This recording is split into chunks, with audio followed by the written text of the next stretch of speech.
7:39 here, Big 550 KTRS. IPOs are back. They're fashionable and they're growing. And who knew? But here in town, we had a group at a company that was one of the leaders in the country when it comes to IPOs and mergers and acquisitions. Kevin Short is with us, the Clayton Capital Partners. Kevin, welcome to Big 550 KTRS. Thank you. Good morning. How'd you get into this line of work? A long time ago, I liked the idea of buying companies and decided I was better at putting deals together than I was at running companies. So, So you're better at buying other people's companies? Absolutely. How does it work? Do people come to you and say, I want to sell? People come to you and say, I want to buy? How does all that work? Exactly. So from all over the country, the firm is now ranked in the top 10 in the country for firms doing mergers and acquisitions.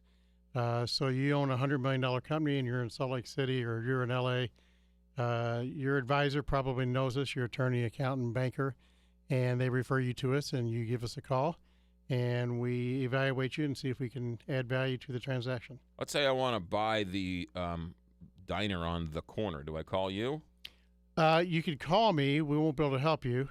We would refer you to somebody that does restaurants and smaller deals. Okay. So you do the bigger. You do the bigger deals. It's called lower middle market. Lower middle market is defined as 10 million to 250 million. So it's big compared to all of us personally, Yes. but they're relatively small compared to Wall Street. How many people come to you and say, I'm retiring, my kids don't want this anymore, help me get out of this? A fair number. You'd be surprised, though, when I got into the business almost 30 years ago, I thought that was the majority of sellers. But the majority of sellers are guys that are and women that are 50 years old and are burned out. Really? So you do get the percentage that want to retire or have health issues, but it's mostly people who are just exhausted and they're burned out, particularly after the last recession. Sure. How did the last recession change business and your business? Because people stopped buying companies, right? Correct. Yeah. Is that now back? It is. 2009, 2010 were slow because they couldn't get the money necessary to finance the deals. Financing is plentiful today. Equity is plentiful. And the buyers are also plentiful. Sellers are at a premium. So if you've got a good company today, you can get a premium price. What constitutes a good company? Something that's going to be sustainable. So if you're Emerson, at 270 different companies that they own, they're looking for companies that they can buy, for example, and make more money with it than the current ownership. That's a good company. Right. What about these companies we keep hearing about, all these tech companies that creates an app that will tell you what your hair color will be in 15 years? Right. Companies, those app companies that haven't made a dime and you think it's a great idea, is there a market for those companies? Sometimes. We don't play in the tech sector just because of what you identified. There's a voodoo element to that we don't understand. And so there are firms generally in California that focus on that. But you'll see it. You'll see it where the Googles and Microsofts see something in the future that they believe that app is going to serve, and they can make a lot of money with it. So I'm assuming that these companies have to have a solid history. It can't be a company that's kind of going downhill. It has to be a solid history of making money and a good performing company. In today's economy, because of the recession, businesses have got to be very strong. Mm-hmm. They've got to be growing. They've got to have a great management team, great product. They can't have customer dependency, for example. If all your business is Walmart, you can't sell. Nobody will buy you anymore.